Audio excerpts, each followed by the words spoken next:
ஒரு பொண்ணு பிரச்சனை, லவ் ப்ராப்ளம், என்கிட்ட கூட்டு வந்தாங்க. 4 மணி நேரம் பேசினேன். பொண்ணு அழுதுச்சு. நான் இனிமேல் படிக்கிறேன் மேடம், காலையில் காலேஜுக்கு வந்துடுறேன் மேடம் சொல்லிச்சு. கிளம்பும் போது அவங்க அம்மா ஒரு டயலாக் சொன்னாங்க பார், சனியனே இதைத்தானே நான் 40 நாளாக சொல்லிக்கிட்டு இருக்கிறேன், நீ சொன்னேன்னு கேட்குறதுனால நீ கூப்பிட்டு வந்த, நான் சொன்ன அது கேட்டுக்குச்சு இல்லை, கம்முன்னு போயேன். போக மாட்டோம். அந்த இடத்தில் கூட நம்முடைய ஏதோ ஒன்றை நாம் நிரூபணம் செய்ய வேண்டும் என்று இருந்தால் நாம் வெறும் அரச மரம் தான், நாம் இன்னும் போதி மரம் ஆகவில்லை. வாழ்க்கை நமக்கு பல்வேறு விதமான சோதனைகளை நடத்துகிறது. சோதனைகளை நடத்தாமல் இந்த உலகத்தில் யாராலும் எதுவும் கடந்து விட முடியாது. நான் ஒரு மந்திர சொல்லை உங்களுக்கு தருகிறேன். வாழ்க்கை எப்பொழுதும் உத்தரவாதத்தை தருவதில்லை நண்பர்களே, வாய்ப்புகளைத்தான் தருகிறது. யார் ஒருவர் வாய்ப்புகளை பயன்படுத்திக் கொள்கிறார்களோ அவர்கள்தான் சாதனையாளர்களே தவிர உத்தரவாதத்தை நோக்கி பயணிக்கின்றவர்கள் அவர்கள் ஒருபோதும் எதையுமே சாதிப்பதே கிடையாது. வாய்ப்புகளை யார் பயன்படுத்திக் கொள்வது, எப்படி பயன்படுத்திக் கொள்வது? சமீபத்தில் நான் தெரிந்து கொண்ட ஒரு விஷயத்தை அப்படியே கடத்திட்டு போறேன். குழந்தைகளுக்கு இப்படி சொல்லி தரதே இல்லை யாரும். ஃபர்ஸ்டா வரணும், வந்துட்டு என்ன பண்ண போற, ஃபர்ஸ்டா வரணும், அப்புறம் அப்ப நான் யார் செகண்ட் வர்றது? நான் 10வது தான், நல்லா இல்லை, ஒழுக்கமா வாழல, ஃபர்ஸ்டா வரவங்க தான் உருப்படுறாங்களா? ஃபெயில் ஆகிறவங்களாம் நல்லா இருக்காங்க சார். நிறைய மார்க் வாங்கி பாஸ் பண்ணவங்களாம் லூஸா சுத்திட்டு இருக்குது. நிறைய வேலை, சரியான வேலை கிடைக்காம, வாய்ப்பு கிடைக்காம, சரியான மேற்படிப்பு போறதுக்கு காசு கிடைக்காம, வாழ்க்கையில நான் ஒரு சூட்சுமத்தை சொல்லித்தரேன். 98 வாங்குறது இல்லை நோக்கம், 32 வாங்கினா 34 வாங்கு, 34 வாங்குறவ 36 வாங்கு, 36 வாங்கினவ 38 வாங்கு. ஃபெயில் தான் பரவாயில்லங்கிற. ஏன்னா 98 வாங்குறது எப்போவாவது 96 வாங்குச்சுன்னு வச்சுக்கோங்களேன். நீங்கள் 32 வாங்கினவங்க 36 வாங்கி இருக்கிறீங்கன்னு வச்சுக்கோங்க. ஆஸ் அ டீச்சர் நான் சொல்கிறேன், 98 வாங்கிக்கிட்டு 96 வாங்குறான்னா அவள் தோக்குறா. 32லேருந்து 36 நீ ஜெயிக்கிற, ஜெயிச்சுட்டே போ. நம்மை நாமே அடுத்த கட்டத்திற்கு வளர்த்து கொண்டு செல்லுவது இப்படி யாருமே சொல்லி தரது இல்லையே. வகுப்பறைகள் எங்க இப்படி இருக்குது? வகுப்பறைகள் இப்படியா இருக்குது? எல்லோரையும் நாம் வேறு விதத்தில் செலுத்துகிறோம். நான் சொல்லுகிறேன், வகுப்பறையில் வாசிப்பது எவ்வளவுக்கு எவ்வளவு முக்கியமோ வகுப்பறைகளுக்கு வெளியில் வாசிக்கின்ற பழக்கமும் நம்மிடத்தில் வர வேண்டும் என்பதனை சொல்லித் தருவதற்காகத்தான் புத்தக திருவிழாக்கள். எனக்கு தெரியல, மரங்களில் நான் ஏழை, இவர்கள் எனக்கு வைத்த பெயர் வாழைன்னு ஒருத்தர் எழுதியிருக்கார். மூமேத்தா அவனுடைய அந்த பாட்டை படிச்சு பாருங்க. வாழ்க்கையில் ஒருவர் படுகின்ற கஷ்டம் என்றால் என்ன என்று தெரிந்து கொள்வதற்காக வாசிப்பு பழக்கத்தை, புத்தகத்தை தேடி தேடி வாசிப்பது. நான் பைபிள் வாசிக்கிறேன், நான் தேவாரம் வாசிக்கிறேன், நான் திருவாசகம் வாசிக்கிறேன், நான் வள்ளலாரை வாசிக்கிறேன், நான் பாரதிதாசனை வாசிக்கிறேன். வாசிக்கின்ற பொழுதுதான் தெரிகிறது, ஏற்கனவே நாம் தெரிந்து கொண்ட விஷயங்கள் எல்லாம் ஒன்றுமே கிடையாது. இன்னும் தெரிந்து கொள்ள வேண்டிய விஷயங்கள் எத்தனையோ உண்டு. இன்னொரு ரகசியத்தை சொல்லுகிறேன். 30 வயதிலே வாசித்த ஒரு கவிதையின் பொருள் 30 வயதில் புரிந்ததை காட்டிலும் 45 வயதில் வித்தியாசமாக புரிகிறது. அதனால் ஒரு புத்தகத்தை ஒரு முறை வாசிப்பதல்ல, வாசித்துக் கொண்டே போவது. செய்யத்தக்க அல்ல செய்ய கெடும், செய்யத்தக்க செய்யாமையாலும் கெடும் என்ற அந்த குறள் 20 வயதில் புரிந்தது வேறு, 45 வயதில் புரிவது வேறு. வாசிப்பை பெருக்கிக் கொண்டே போங்க. இன்னைக்கு என்ன சிரமம் தெரியுமா? மொழி ஆசிரியையாக இருந்து நான் சொல்லுகிறேன், வாசிக்கும் பழக்கம் குறைந்து கொண்டு இருக்கிறது, புத்தகங்களின் விற்பனை கூடிக்கொண்டே இருக்கிறது. புத்தகம் வாங்குகிறோம், எத்தனை பேர் வாசித்து முடிக்கிறோம்? வாசிக்கக்கூடிய ஒரு வாய்ப்பு, வாசிக்கக்கூடிய வாய்ப்பு பெறாதவர்கள் வாழ்க்கையில் மிகப்பெரிய சோகத்தை கொண்டவர்கள் என்று நான் கருதுகிறேன். சமீபத்தில் நான் கம்பராமாயணத்தை வாசித்து கொண்டிருந்தேன். ஒரு பாட்டுங்க, கம்பராமாயணம் தான், அது ஒரு கதை தான். கதையில் எந்த மாற்றமும் இல்லை, எனக்கு கதையே முக்கியம் இல்லை. அந்த கதையை சொல்ல வருகின்ற கவிஞன் வேறு எதையோ சேர்த்து சேர்த்து சொல்கிறான். ஒரு காட்சியை சொல்ற, எனக்கு இங்கே எத்தனை பேர் வாழ்க்கையில் துயரப்பட்டவர்கள் என்று எனக்கு தெரியாது.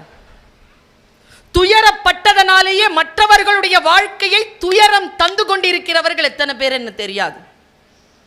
சில பேருக்கு ஒரு மனநோய் இருக்கிறது, தான் வாழ்க்கையில் எவ்வளோ கஷ்டப்பட்டோமோ தன்னை சுற்றி இருக்கிறவங்களுக்கு அவ்வளோ கஷ்டத்தையும் கொடுத்துட்டு தான் போகிறது. இப்படி ஒரு நோய் இருக்குது, மனநோய் இருக்குது. நான் தான் கஷ்டப்பட்டனே, என் பிள்ளையாவது நல்லா இருக்கட்டும், இப்படி தாய் மட்டும்தான் நினைக்கிறாள். அவளே மாமியார் ஆகும்போது நினைப்பதே இல்லை. உன் புருஷன் தான் உன்னை மதிக்கல, உன் புள்ள உன் மருமகளை மதிக்கிறான்ல, விட அப்படி மதிக்கிற யாருமே விடுறதே இல்லை. என்ன என்ன என் வீட்டுக்காரர் இவ்வளோ அடிமையாக வச்சுருப்பார், உன்னை மட்டும் அவன் அவ்வளோ ஃப்ரீயாக வச்சுருப்பானா? நான் விடுவேன்னா? அவர்களுக்கு ஒரு வார்த்தை சொல்ல, இந்த மாதிரி நிறைய பேர் இருக்கிறாங்க, நிறைய கேட்டகரி இருக்குது. கம்பனை வாசிக்கிறேன் நான். சேது பந்தல படலம் என்று ஒரு படலம் படிக்கிறேன்.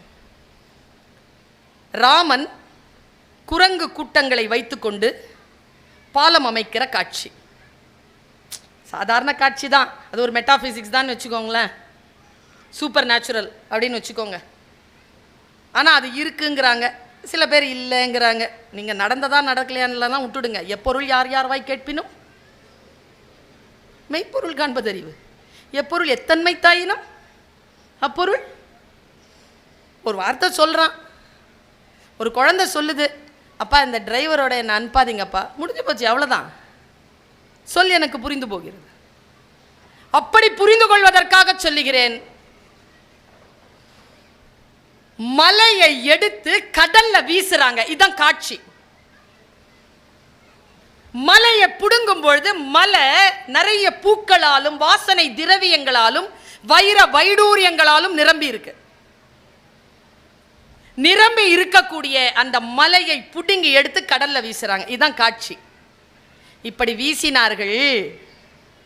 கடல் எப்படி இருந்தது, மலை எப்படி இருந்ததுன்னு பேசுறான் கவிஞன். இது காட்சி தான்.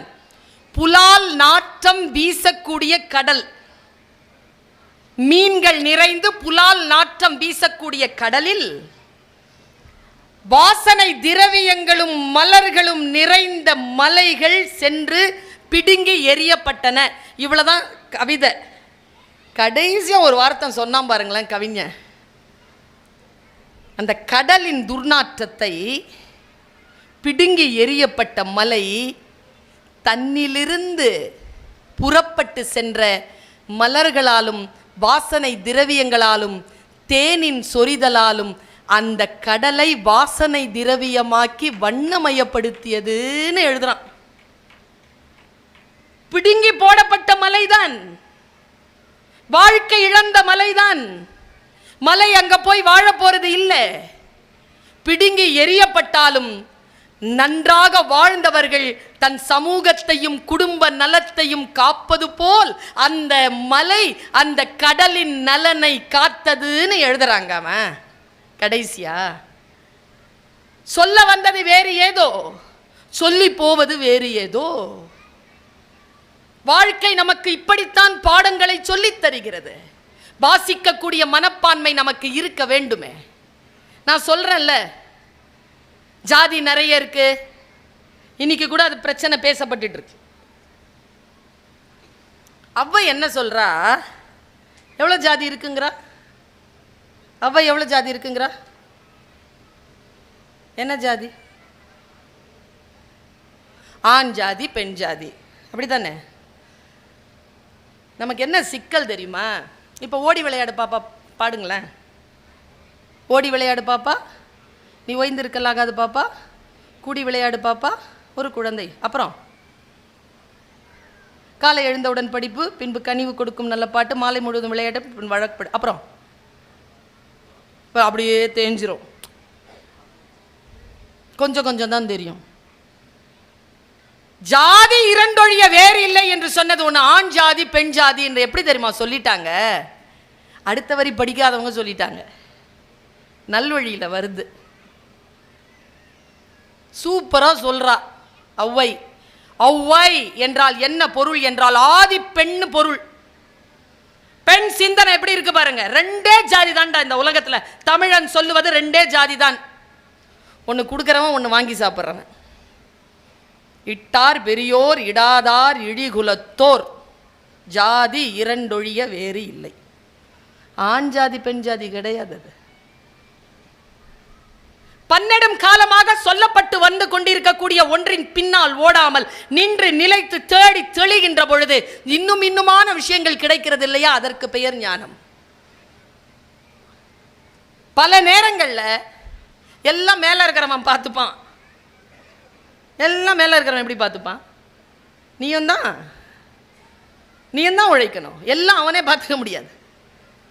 பல நேரங்களில் நாம் சில விஷயங்களை கடத்தி விடுகிறோம். நான் இந்த ஒரு சொல்லை சொல்கிறேன். என்னை புத்தனாக்கிய அந்த வினாடியில் புத்தன் என்கின்ற சிந்தனையை எனக்குள் ஏற்படுத்திய ஒரு போதி மர தத்துவத்தை சொல்கிறேன். ரூமி என்கின்ற ஒருவன் வாழ்ந்தான். 12ஆம் நூற்றாண்டின் பிற்பகுதியில் இஸ்தான்புலில் பிறந்தான். அவன் பேர் ஜலாலுத்தீன் ரூமி. மஸ்னவி என்கின்ற மிகப்பெரிய 60,000 கன்னிகள் கொண்ட ஒரு மிகப்பெரிய தத்துவ பேழையை கொடுத்து போயிருக்கிறான். தமிழிலே அது மொழிபெயர்க்கப்பட்டிருக்கு. முடிந்தால் வாங்கி படித்துக் கொள்ளுங்கள். கவிக்கோ அப்துல் ரஹ்மான் இறப்பதற்கு 25 நாட்களுக்கு முன்னால் என்னை பனையூரில் இருக்கும் தன்னுடைய வீட்டிற்கு அழைத்து, உன் வீட்டிற்கு ஒருவரை அனுப்புவேன், அவரிடத்தில் 1650 ரூபாய் கொடுத்து அவர் கொடுக்கின்ற புத்தகத்தை வாங்கி வைத்துக்கொள், முடிந்தால் படித்து கடந்து விடு என்று ஆணையிட்டு போனார். ஜலாலுத்தீன் ரூமியினுடைய மஸ்னவி. நான் ஒரு ரொம்ப சூட்சுமமான ஒரு விஷயத்தை சொல்றேன். ரூமியினுடைய ஒரு தத்துவத்தை சொல்கிறேன். உன் காரணங்களால் நீ தோற்கடிக்கப்படுகின்ற பொழுது அந்த காரணங்களின் மீது மட்டும் உனக்கு சந்தேகம் வராதது ஏன்? தோற்கிறோம், அடுத்தவர்கள் தோற்கடிக்கிறார்கள், அவர்களால் தான் நான் தோற்றேன் என்று சொல்கிறோம். சொல்லுவதனால் சில சலுகைகள் நமக்கு கிடைக்கிறது. நிம்மதியான தூக்கம் கூட சில நேரங்களில் வந்துவிடும். ஆனால் அது உண்மையான தூக்கம் அல்ல. சிந்தனை எது தெரியுமா? நாம் தோற்பதற்கு நாம் தான் மறைமுகத்தில் ஏதோ காரணமாக இருக்கிறோம். இதை 2000 ஆண்டுகளுக்கு முன்னால் என் மூத்தோன் சொன்னான். தீதும் நன்றும் பிறர் தரவாரா. உன் காரணங்களால் நீ தோற்கடிக்கப்படுகின்ற பொழுது அந்த காரணங்களின் மீது மட்டும் சந்தேகம் வராதது ஏன்? இப்படி கேட்கிறான் ரூமி. யக்ஷனுக்கும் தர்மனுக்கும் நடந்த வாக்குவாதத்தில் கேள்வி பதில்களில் 120 கேள்விகளும் 120 பதில்களும் உண்டு. புத்தகம் இருக்கான்னு தேடி பார்த்து படிச்சுட்டு கடந்துருங்க. எது பகை, எது பண்பு, யார் நண்பன், எது பயணம், எது மரணம், எது அற்பமானது, எது அதிசயம். சூப்பரா சொல்றான். எது அதிசயம் சொல்லும் போது தான் சூப்பரா இருந்தது அந்த பதில்.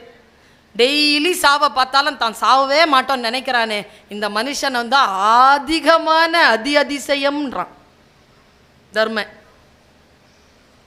எது அற்பமானதுன கவலை தான் அப்படிங்கிறான். கவலையை விட அற்பமானது உலகத்தில் எதுவும் இல்லை என்கிறான். நான் யோசிச்சு பார்க்கிறேன். நான் பல நேரங்களில் இந்த மாதிரி கூட்டங்களை கடந்து வரும்போது என் கையை பிடித்து கொண்டு பல பெண்கள் சொல்ற விஷயம் என்ன தெரியுமா? பல ஆண்களும் சொல்வார்கள், எங்க வீட்டில் உங்க பேச்சன்னா ரொம்ப பிடிக்குங்க. நான் உங்களுக்கு என்ன பதில் தருவேன் தெரியுமா?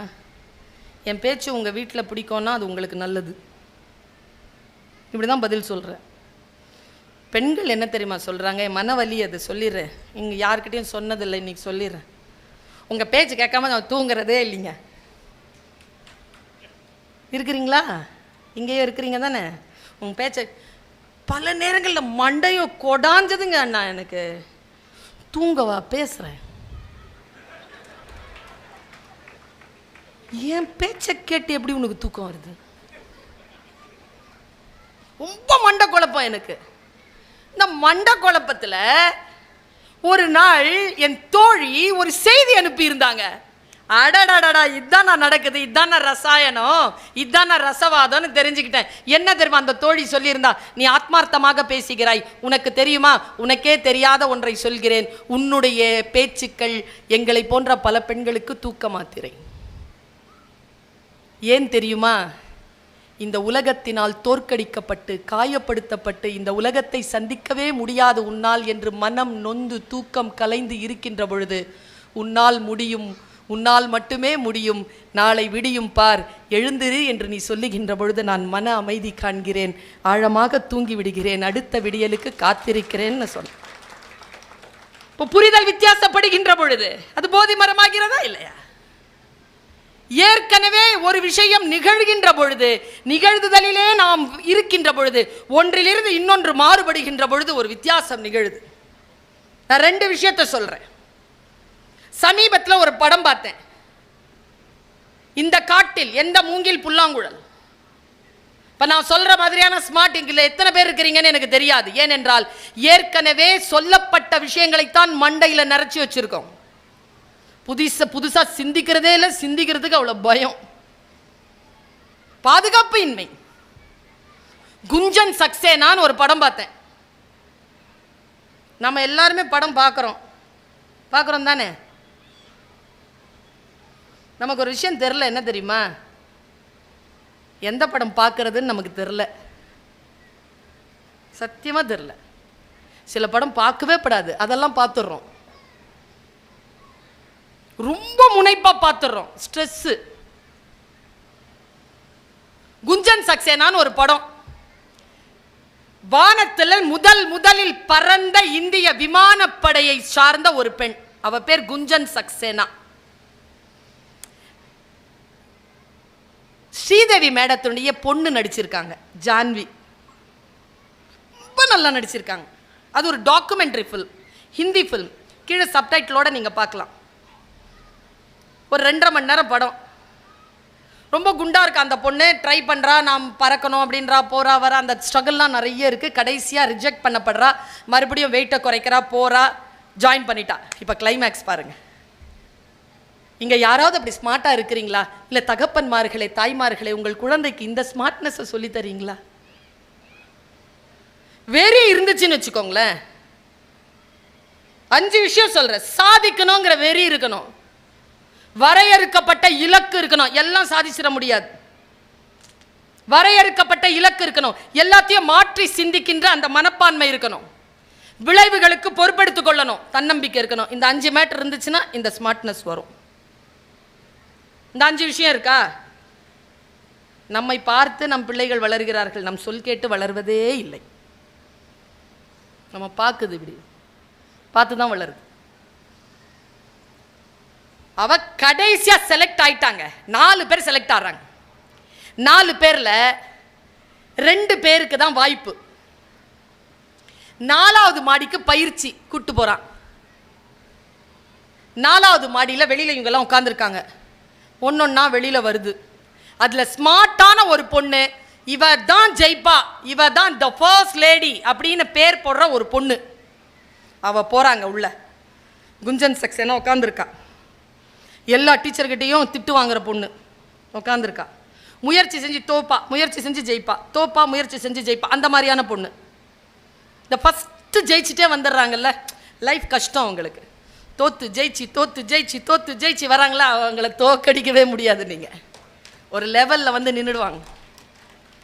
அதை எனக்கு சொல்லி கொடுக்குறான் அந்த பொண்ணு. மேலே ஏறுறா, 4வது மாடி. 4வது மாடியில் ஒரு ஜன்னல் அப்படி திறந்து விடுறாங்க. திறந்து விட்ட உடனே ஃபஸ்ட்டு பொண்ணை சொல்கிறாங்க, கிளைம். அவர் அப்படி நிற்கிறார் அந்த மாஸ்டர். கிளைம் அப்படின்ன உடனே அவன் மேலே ஏறிட்டான். இன்ஸ்ட்ரக்ஷன், ஃபோர்ஸில், ஏர்ஃபோர்ஸில், டிஃபென்ஸில் ஆர்டர் உடனே கேட்கணும்ல. ஜம்ப். 4வது மடியில் கீழே குதிச்சா கால் உடஞ்சிரும், லைஃபே போயிடும். ஜம்ப்ன உடனே அப்படி பார்க்குறா, டைம் பார்க்குறாரு. I quit. அவன் சொல்லிட்டா, போயா குதிச்சு காலை உடைச்சிக்கிறத விட நான் ஒழுங்காக என் வாழ்க்கையை பார்த்துக்கிறேன்னு குயிட் ஆகிட்டான். குஞ்சன் சக்சேனா ஏறுறாங்க. நிற்கிறா. கிளைம் அப்படின்னு நிற்கிறா. அந்த குழந்தை என்னமா நடிச்சிட்டு தருவா, முகம் வந்து கண்ணெல்லாம் அப்படி துடிக்குது அவளுக்கு. நிற்கிறா. ஜம்ப் அப்படின்ன உடனே கீழே பார்க்குறோம், அதோட பாதாளம். அப்படியே அவன் டைம் லிமிட் போயிட்டே இருக்கு, தெரியுது 5 செகண்ட்லக்குள்ள செய்யணும். அப்படியே அபோட் டர்ன் பண்ணி ரூம்ல குதிச்சிட்டா. இன்ஸ்ட்ரக்ஷன் வந்து ஜம்ப் தான், ஜம்ப் அவுட் கிடையாது. ஜம்ப் அவுட் கிடையாது. ஸ்மார்ட்டா இருங்க. ஸ்மார்ட்டா இருக்கிறது தான். புத்தன் ஸ்மார்ட்டா இருந்தான். அந்த ஸ்மார்ட்னஸ் அவனுக்கு வந்துருச்சு. அதனால் தான் அவன் உட்கார்ந்த மரம் போதி மரம் என்ற புகழ் பெற்றது. நான் ஒரு விஷயம் சொல்லவா, ஒரு டீச்சரா, ஒரு குழந்தைய ஒரு டீச்சர் அடையாளம் காட்ட முடியாதுங்க. டீச்சர் தாங்க, குழந்தை தாங்க டீச்சர் அடையாளம் காட்ட. She is the best teacher. Best ஸ்டூடெண்ட்டும் ஒருத்தி கிடையாதுங்க, பெஸ்ட் டீச்சர்னு ஒருத்தி இருக்கிறா. பெஸ்ட் புக்குன்னு ஒன்று இருக்கு, பெஸ்ட் ரீடர்னு யாரும் கிடையாது. தேடி போங்க. முக்கியமான ஒரு கருத்தை சொல்லிவிட்டு நான் இடம் சார்கிறேன். 2-3 மினிட்ஸ்ல முடிக்கிறேன்.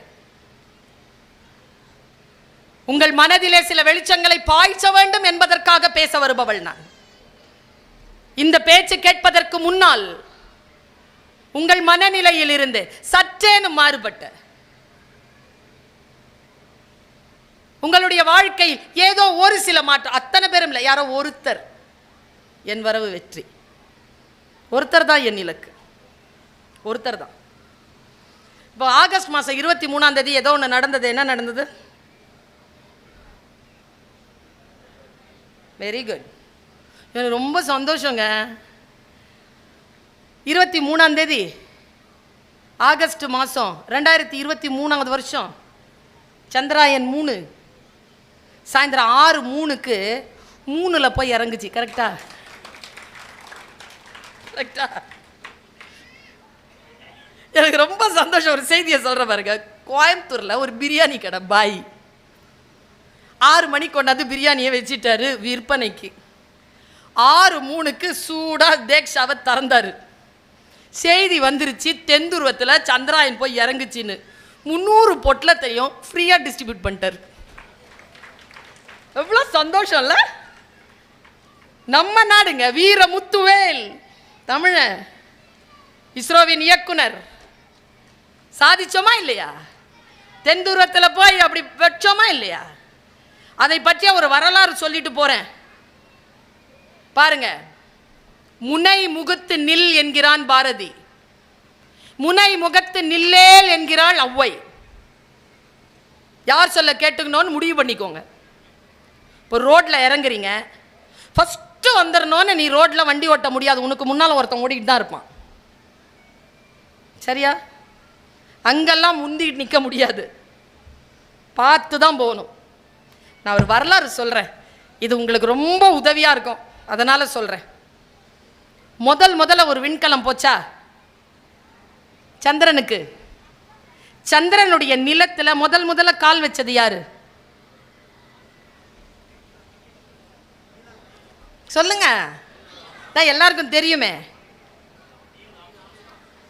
எப்படி தெரியும்? நான் சொல்லவா எப்படி தெரியும்னு? சிலதுக்கு தான் படித்து தெரியும். நம்மள நிறைய பேருக்கு சந்திரனை தொட்டது யார் ஆம்ஸ்ட்ராங்கோ, அதில் தான் தெரியும் நீல் ஆம்ஸ்ட்ராங் தான் ஃபஸ்ட்டு தொட்டதுன்னு. இந்த வரலாறு தெரியுமா? ஃபஸ்ட்டு போய் சந்திரன் மண்டலத்தில் இறங்குச்சுல விண்கலம், அதில் ஓட்டிட்டு போன பைலட் இருக்கார்ல, அந்த பைலட்டு நீல் ஆம்ஸ்ட்ராங் கிடையாது. நான் இதை சொன்னேன்னு வச்சுக்கோங்க, உங்களுக்கு உண்மையாகவே ஒரு ஒரு ஒரு வெளிச்சம் கிடைக்கும், ஒரு சின்ன ஒளிவட்டம். அந்த கலத்தை ஓட்டிய பைலட் பேரு எட்வின் சி ஆல்ட்ரின். 12 வருஷம் மூன்வாக் பண்ணவன். 3 வருஷம் வீட்டுக்கு கூட போகாம புவியியல் சக்தி இல்லாமல் இருக்கின்ற இடத்தில் நீந்தி நீந்தி நடந்து நடந்து பயிற்சி பெற்ற இன்டென்ஸ் ட்ரெயினர் அந்த கலத்தின் பைலட். பக்கத்தில் இருக்கிறான்ல, அவன் பேரு நீல் ஆம்ஸ்ட்ராங், அவன் கோ பைலட். அவன் ஸ்பேஸ்மேன் கிடையாது, அவன் சீமேன். கடலிலே கப்பலிலே பயிற்சி பெற்றவன், ஆழ்கடல் குதிச்சு குதிச்சு பயிற்சி பெற்றவன். அங்க புவியீர்ப்பு சக்தி இருக்காது, பயங்கர பயிற்சி அவனுக்கு. அங்க பயிற்சி பெற்றவன் இங்க வந்து ஜெயிச்சுட்டான், இங்க வந்துட்டான். அவனுக்கு ஒரு 2 வருஷம் ட்ரைனிங். இப்போ 2 பேரும் இருக்கிறாங்க உள்ள களத்துல. போய் களம் இறங்குச்சு. என்ன நடந்தது? உங்கள் அத்துணை பேருக்கும் சொல்லுகிறேன், நீங்கள் வாழ்க்கையில் மாணவர்களாக இருக்கலாம், அதிகாரிகளாக இருக்கலாம், குடும்பத் தலைவர்களாக இருக்கலாம், உறுப்பினர்களாக இருக்கலாம், தொழிலாளர்களாக இருக்கலாம், யார் வேண்டுமானாலும் இருக்கலாம். யார் வெற்றியாளர்கள்? எந்த துறையை நீங்கள் சார்ந்தவராக இருந்தாலும் அந்த துறையில் யார் ஜெயிப்பார்கள் என்பதை சொல்கிறேன். களம் போய் இறங்கிருச்சு, கதவு திறக்குது. நாசாலிருந்து அறிவிப்பு வந்தது. Now the pilot shall pass. Pilot குதிக்கலாம். ஆர்டர் வந்துருச்சு. இப்போ நான் தான் எட்வின் சி ஆல்ட்ரின் நிற்கிறேன். 12 வருஷம் ட்ரைனிங். என்ன ட்ரைனிங் தெரியுமா? புறா ட்ரைனிங் நினைக்கிறேன். அவன் குதிச்சு பழகினதெல்லாம் வந்து ஆர்டிஃபிஷியல். குதிக்கும் போது கீழே பார்க்குறான், அவன் சொல்கிறான், அவனே எழுதுகிறான், நான் கீழே பார்க்கிறேன், புவியீர்ப்பு சக்தி இல்லை, அது எத்தகைய கேஸால் நிரம்பி இருக்குன்னு தெரியாது, எந்த மாதிரி சதுப்பு நிலம்னு தெரியாது, குதிக்க வேண்டும் என்று பார்த்து கொண்டிருக்கிறேன். குதிப்பதற்கு என்னை தயார் செய்வதற்கு 3 வினாடிகள் எடுத்துக்கொண்டேன். Shall pass 1 2 3 4 5th.